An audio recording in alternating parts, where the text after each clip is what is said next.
ओम गण गणपते नमः। ओम नमो नारायण। मेरे चैनल पर आप सभी का हार्दिक स्वागत है। आज की इस वीडियो में हम बात करेंगे संपदा माता के व्रत की। संपदा माता का व्रत कब किया जाता है और इसकी क्या पूजन विधि है और इस व्रत की कथा क्या है। आरंभ करें उससे पहले आपसे यही अनुरोध है, अगर आप मेरे चैनल पर पहली बार आए हैं तो मेरे चैनल को लाइक, शेयर और सब्सक्राइब अवश्य कर लें और बेल आइकन को दबाकर उसे ऑल पर सेट कर लें। अब हम जान लेते हैं संपदा माता का व्रत क्या है। होली के अगले दिन धन संपत्ति की देवी संपदा जी का डोरा बांधना चाहिए तथा वैशाख माह के कोई भी अच्छे दिन में इस डोरे को खोलना चाहिए। डोरा बांधते वक्त व्रत रखकर कथा सुननी चाहिए तथा खोलते समय भी व्रत के पूजन के बाद कथा कहानी सुननी चाहिए। व्रत में पूजन करके एक बार हलवा पूरी का भोजन करना चाहिए। डोरा ग्रहण करते समय 16 तार का डोरा लेकर उसमें 16 गांठें देकर हल्दी से उसे रंग लेना चाहिए। चौकी पर रोली,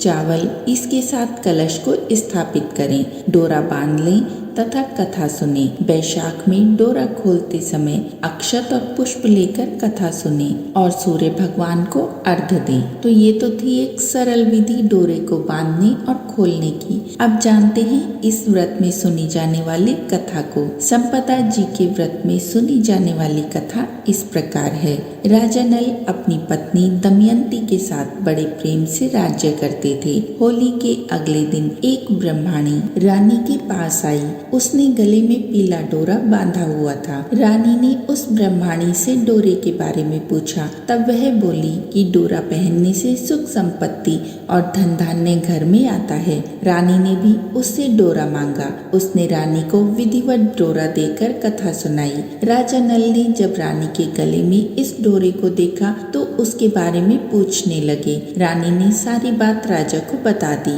राजा बोले, तुम्हें किसी चीज की क्या कमी है? इस डोरे को तोड़कर फेंक दो। रानी ने देवता का डोरा कहकर तोड़ने से इनकार कर दिया। इस पर राजा ने डोरा तोड़कर फेंक दिया। रानी बोली, राजन, यह आपने ठीक नहीं किया। रात को राजा को स्वप्न में एक स्त्री आई और वह बोली कि राजा, मैं यहाँ से जा रही हूँ। तभी दूसरी स्त्री आई और वह बोली, राजा, मैं तेरे घर में आ रही हूँ। इसी प्रकार 10-12 दिन व्यतीत हो गए। राजा को रोज यही स्वप्न आता। वह उदास रहने लगा। तब रानी ने राजा से उनकी उदासी का कारण पूछा। तब राजा ने अपने स्वप्न की सारी बात रानी को बता दी। तब रानी ने राजा से उन दोनों स्त्रियों के नाम पूछने को कहा। राजा ने दोनों से उनके नाम पूछे तो जाने वाली स्त्री ने अपना नाम लक्ष्मी बताया तथा आने वाली स्त्री ने अपना नाम दरिद्रता बताया। लक्ष्मी के जाते ही सब सोना चांदी मिट्टी हो गया। रानी सहायता के लिए अपनी सखियों के पास गई, पर उनको फटे हाल देखकर कोई भी उनसे नहीं बोली। दुखी मन से राजा रानी जंगल में कंदमूल खाकर अपने दिन बिताने लगे। राजा रानी जंगल की ओर चले गए थे। राह में 5 बरस की राजकुंवर को जब भूख लगी तो रानी ने राजा से कहा कि यहाँ पास ही एक मालिन रहती है जो मुझे फूलों का हार देकर जाती थी। उससे थोड़ा सा छाछ और दही मांग कर ले आइए। पुत्र के लिए राजा मालिन के घर गया। वह दही बिलो रही थी। राजा के मांगने पर उसने कहा कि हमारे पास तो छाछ दही कुछ भी नहीं है। बेचारे राजा खाली हाथ ही लौट आए। आगे चलने पर एक विषधर ने कुंवर को डस लिया। विलाप करती हुई रानी को राजा ने धैर्य बंधाया। अब वे दोनों आगे चल दिए। राजा 2 तीतर मारकर ले आए। भुने हुए तीतर भी उड़ गए। उधर राजा स्नान करके धोती सुखा रहे थे कि धोती भी बह गई। रानी ने अपनी धोती फाड़कर राजा को दी और वे भूखे प्यासे ही आगे चल दिए। मार्ग में राजा के मित्र का घर आया। वहां जाकर उसने मित्र को अपने आने की सूचना दी। तब मित्र ने दोनों को एक कमरे में ठहराया। वहां मित्र ने लोहे के औजार आदि रखे हुए थे। देवयोग से वे सभी औजार धरती में समा गए। चोरी का दोष लगने के कारण वे दोनों रात ही रात वहाँ से चले गए। आगे चलकर राजा की बहन का जब घर आया तब बहन ने एक पुराने महल में उनके रहने की व्यवस्था की और सोने के थाल में उन्हें भोजन भेजा, पर थाल मिट्टी में बदल गया। राजा बड़े ही लज्जित हुए और थाल को वहीं पर गाड़कर दोनों फिर वहाँ से चले गए। आगे चलकर एक साहूकार का घर आया। वह साहूकार राजा के राज्य में व्यापार के लिए जाया करता था। साहूकार ने भी राजा को ठहरने के लिए एक पुरानी हवेली में सारी व्यवस्था कर दी। पुरानी हवेली में साहूकार की लड़की का हीरो का हार लटका हुआ था। पास ही दीवार पर एक मोर भी अंकित था। वह मोर ही उस हार को निगलने लगा। यह देखकर राजा रानी को बड़ा ही आश्चर्य हुआ और वह दोनों वहाँ से चले गए। अब रानी बोली कि किसी के घर जाने की बजाय हम लोग जंगल में ही जाते हैं और लकड़ी काट कर बेचकर अपना पेट भरते हैं। रानी की बात से राजा भी सहमत हो गए। अतः वे एक सूखे बगीचे में जाकर रहने लगे। राजा रानी के बाग में जाते ही बाग हरा भरा हो गया। बाग का मालिक भी बड़ा ही प्रसन्न हुआ। उसने देखा वहाँ एक स्त्री पुरुष सो रहे थे। उन्हें जगाकर बाग के मालिक ने पूछा कि तुम कौन हो? तब राजा बोला, मैं एक मुसाफिर हूँ, मजदूरी की खोज में इधर आया हूँ। यदि तुम रखो तो यही मेहनत मजदूरी करके अपना पेट पाल लेंगे। तब राजा और रानी वहीं पर नौकरी करने लगे। एक दिन बाग की मालकिन बैठी बैठी कथा सुन रही थी और डोरा ले रही थी। रानी के पूछने पर उसने बताया कि यह संपदा देवी का डोरा है। तब रानी ने भी वहाँ पर कथा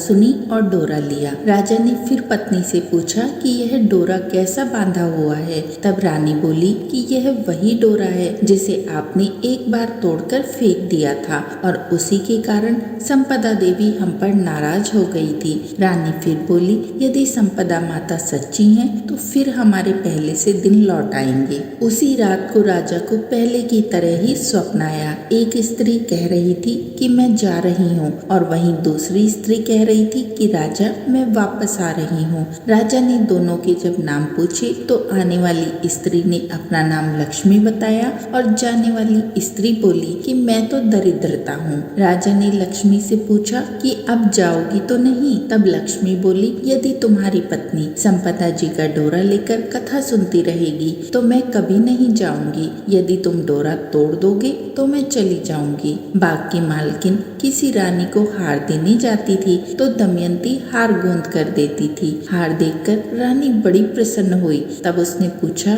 कि हार किसने बनाया है? तब बाग की मालकिन ने कहा कि कोई पति पत्नी बाग में मजदूरी करते हैं, उसने ही हार बनाया है। रानी ने बाग की मालकिन को दोनों परदेसियों के नाम पूछने को कहा। तब उन्होंने अपना नाम नल और दमयंती बता दिया। बाग की मालकिन दोनों से क्षमा याचना करने लगी। तब राजा ने उनसे कहा कि इसमें तुम्हारा कोई दोष नहीं है, हमारे दिन ही खराब थे। अब दोनों अपने राजमहलों की तरफ चले गए। राह में साहूकार का भी घर आया। वह साहूकार के पास गए। साहूकार ने नई हवेली में उनको ठहरने का प्रबंध किया। तब राजा बोला कि मैं तो पुरानी हवेली में ही ठहरूंगा। वहाँ साहूकार ने देखा कि दीवार पर चित्रित जो मोर था वह नौलखी हार को उगल रहा था। तब साहूकार ने राजा के पैर पकड़ लिए। राजा ने कहा कि इसमें तुम्हारा कोई दोष नहीं है, मेरे बुरे दिन थे। अब आगे चले तो बहन के घर पहुँचे।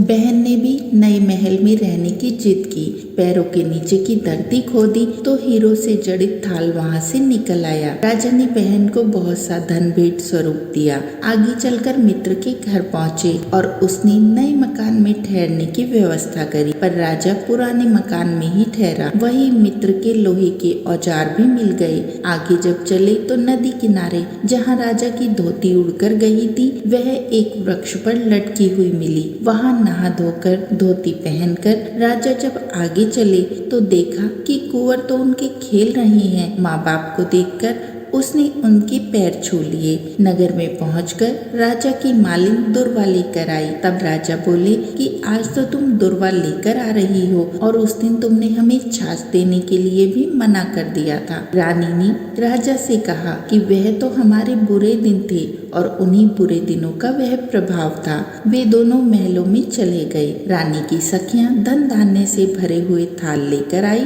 और गीत गाती हुई चली आ रही थी। नौकर चाकर सब पहले के समान आ गए। यह सब संपदा जी के डोरे को बांधने का ही फल हुआ। सभी मन से संपदा माता की जय बोलकर संपदा माता का पूजन करने लगे। तो बोलिए संपदा माता की जय। जय माँ संपदा।